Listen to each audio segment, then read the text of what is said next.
nesta edição do nosso programa, você acompanha uma conversa sobre a aprovação do projeto que propõe a unificação do ICMS. Foi votado agora no início de maio na Comissão de Assuntos Econômicos aqui do Senado Federal. Quem conversa conosco sobre o assunto é justamente o vice-presidente da comissão, o senador Sérgio Souza. Senador, muito obrigada pela sua presença aqui no nosso programa. Apesar de ter sido aprovado o projeto, foi debaixo de muita crítica. Uma delas é que de unificação o projeto tem pouco, né?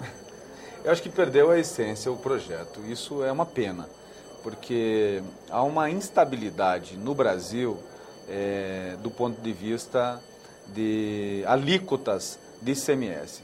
Você, uma empresa que se instala no Brasil, brasileira ou estrangeira, ela não sabe, não conhece este mundo das alíquotas diferentes do ICMS, porque uma regra, para cada estado tem uma regra, inclusive para os impostos intermunicipais e interestaduais. Buscou o governo brasileiro, a presidente Dilma, e tem que lisonjear a ideia da presidente Dilma e a iniciativa dela, encaminhou ao Congresso Nacional, ao Senado Federal, no final do ano passado, um projeto de resolução, que virou a resolução número 1 de 2012-2013 da CAI.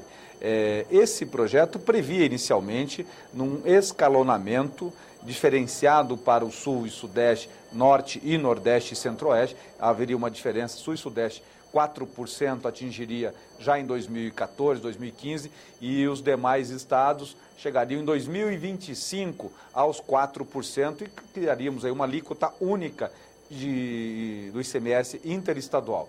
Perfeito, resolveríamos o problema da guerra fiscal. Mas a Comissão de Assuntos Econômicos, pela imposição da maioria dos membros, nós não conseguimos manter esse texto original. Não preservou o projeto, né? Não, e aí perdeu um pouco da essência, né? Porque se a essência era acabar com a guerra fiscal, como você vai acabar com a guerra fiscal mantendo alíquotas diferentes? Tem uma alíquota de 12% para um ou outro produto, como, por exemplo, o gás natural no Mato Grosso do Sul. Não estou tirando o mérito do gás natural e do Mato Grosso do Sul, mas ele não traz uma diferenciação. 12% se mantém para a Zona Franca de Manaus e algumas outras cidades satélites do ponto de vista de Zona Franca, em vários estados do norte brasileiro. 7% para o Centro-Oeste, para o Nordeste, incluindo o comércio, e para o Norte brasileiro, 4% para o Espírito Santo, perfeito, e 4% para o Sul. O problema é assim, nós temos, por exemplo, vamos pegar um item da informática, fabricante de informática. O governo brasileiro, há alguns anos atrás, ele editou uma lei dizendo aqueles que quiserem fabricar os seus computadores no Brasil terão benefícios de todo o povo brasileiro, da União e de todos os estados, para ter o conteúdo nacional. E aí nós criamos o processo de produtivo básico no Brasil e especificamente para a informática. Perfeito. Isso trouxe várias empresas como a Dell, Samsung, várias empresas vieram montar e fez com que empresas como a Positivo, que é uma grande empresa brasileira, essencialmente brasileira, crescesse. Hoje é a maior do Brasil, tem a maior parte do mercado do Brasil. Perfeito. Agora, esta empresa que fabrica o computador, que acabou com o contrabando, porque os computadores no Brasil eram fabricados no fundo do quintal, né? As peças passavam pela Ponte da Amizade, saindo lá do Paraguai, passando pelo Foz do Iguaçu e chegando a todos os rincões do Brasil. Eram sim os computadores no Brasil. Hoje não, você vai lá numa loja de departamento e você compra o seu computador. Só que essa empresa, por exemplo, a Positivo, que está lá no Paraná, lá em Curitiba, e é uma das que começou esse movimento no Brasil, ela monta esse computador, vai vender para um estado do Norte ou do Nordeste, numa alíquota de 7%, mas vai levar um crédito de 4%. Então há uma diferenciação de 3%. Esse 3%, o dono da loja de departamento vai ter que pagar no caixa, lá na cidade onde ele tem a loja. Agora, quando comprar do Norte, de 3 não, na verdade a diferença é 8%, porque o imposto local é 12%. Então 8%. Mas quando comprar na Zona Franca de Manaus, você traz com crédito de 12% e paga com 12%, você zera tudo. Que é o que é hoje. Hoje seria assim. Então traz uma guerra fiscal novamente, porque os estados vão continuar dando incentivos para manter as suas empresas e isso vai trazer um comércio desleal. Senador, a gente já viu votação aqui na casa do Fundo de Participação dos Estados. Foi um esforço grande, uma pressão do STF, a possibilidade de ter esse fundo suspenso. Nós vimos aqui na votação, se mexeu para continuar mais ou menos a mesma coisa, pelo menos por um tempo, né? Agora a gente vê essa questão do ICMS, a mesma coisa, é um esforço grande, a mudança é pouca. Será que a revisão desse pacto federativo pode mesmo ser fatiado? Será que esse sistema tributário pode ser revisto pontualmente? Na prática, o que o senhor acha que isso está demonstrando? Tânia, eu acho que não.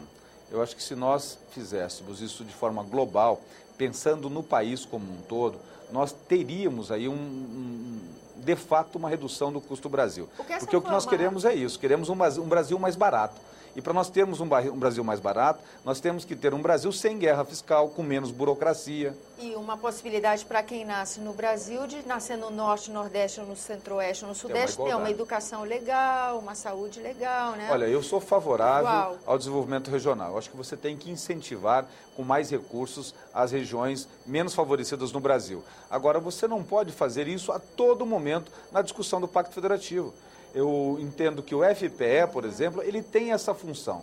Agora, o imposto que é estadual, eu acho que criar uma alíquota única interestadual para haver uma boa distribuição a nível de país é importante. Agora, dentro do seu estado, cada um faz o seu.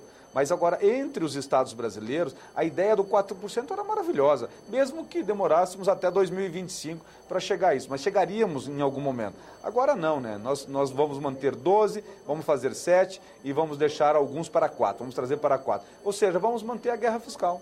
Não vamos acabar. E aí o custo do Brasil não vai ser diminuído. Né? No plenário também essa matéria ainda está sujeita a mudança. Chega a semana que vem, nós aprovamos a urgência, chega no plenário na próxima semana e nós vamos aqui no plenário apresentar inúmeras emendas para tentar corrigir um pouco daquilo que nós não conseguimos dentro da Comissão de Assuntos Econômicos. E os estados que estão se sentindo prejudicados também, por sua vez, vão tentar apresentar emendas que alterem em outro sentido. Perfeito. Né? Mas não pode pensar cada um tão somente no seu estado. Porque se cada um pensar tão somente no seu estado, na sua região, nós não vamos avançar nunca. Então não seria mais produtivo se pensar mesmo em pacto federativo? Será que rever, por exemplo, o que fica com a União de recurso e de responsabilidade nas políticas públicas, mesma coisa nos estados, não seria mais produtivo? Ou não é? O que inviabiliza? Outra norte de discussão. Hoje há uma concentração nas receitas no Brasil, nós sabemos disso. A maior parte está na União, até mesmo por conta das contribuições. Os impostos tão somente são partilhados e os impostos hoje eles representam menos da metade da arrecadação brasileira.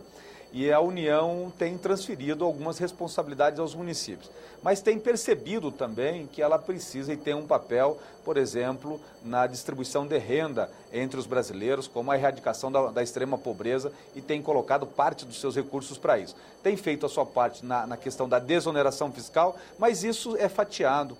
Isso não resolve, porque cada setor ele se vê em determinado momento preterido por outro que conseguiu uma vantagem ou outra do governo e aí ele corre atrás. Eu acho que nós tínhamos que criar uma ação conjunta entre os governos estaduais, municipais e federal e o Congresso Nacional para discutir o Pacto Federativo como um todo. Discuti-lo fatiadamente, eu acho que nós vamos ficar sempre naquela situação. Ganha, ganha, ganha alguns, porque tem mais votos, perde, perde, perde aqueles que têm menos votos dentro do Congresso Nacional. E para nortear a discussão da maneira como o senhor sugere, o que precisa? A gente precisaria, por exemplo, que o Executivo tivesse uma colocação diferente do que faz hoje? Que fizesse uma proposta de uma outra forma, por exemplo? Eu acho que essa iniciativa é muito mais do Congresso Nacional do que o Executivo. Eu acho que o Executivo tem feito até o seu esforço. Sim. Ele tem feito o seu esforço. Por exemplo, ele mandou o projeto para criando uma nova regra para o ICMS para o Senado Federal, um projeto de resolução. Ao mesmo tempo, ele manda uma medida provisória dizendo o seguinte, ó, aqueles estados que eventualmente venham ter perdas com a nova alíquota, eu vou criar um fundo e vou compensar você. E a medida provisória está tramitando aqui na comissão mista. Então o governo ele tem feito a sua parte. Eu só acho que isso tem sido, de certa forma, fatiado. Nós poderíamos fazer isso de forma mais global. Só que como iniciativa legislativa, tem que ser individual. Agora, quem pode juntar várias iniciativas legislativas e fazer um conjunto de processos a serem aprovados, votados no Congresso Nacional é o Congresso Nacional, né? Não é o Executivo. Mas nós sabemos bem que o Executivo tem uma força muito grande dentro do Congresso Nacional e acaba pautando as votações aqui no Congresso. Com certeza. Senador, muito obrigada pela sua presença aqui no nosso programa. Obrigado a você. A você que nos acompanha, muito obrigada pela atenção. Esse é o programa Argumento, eu sou Tânia Horman, e se você quiser entrar em contato conosco, ligue 0800 61 2211, ligação gratuita, ou acesse www.senado.leg.br/TV.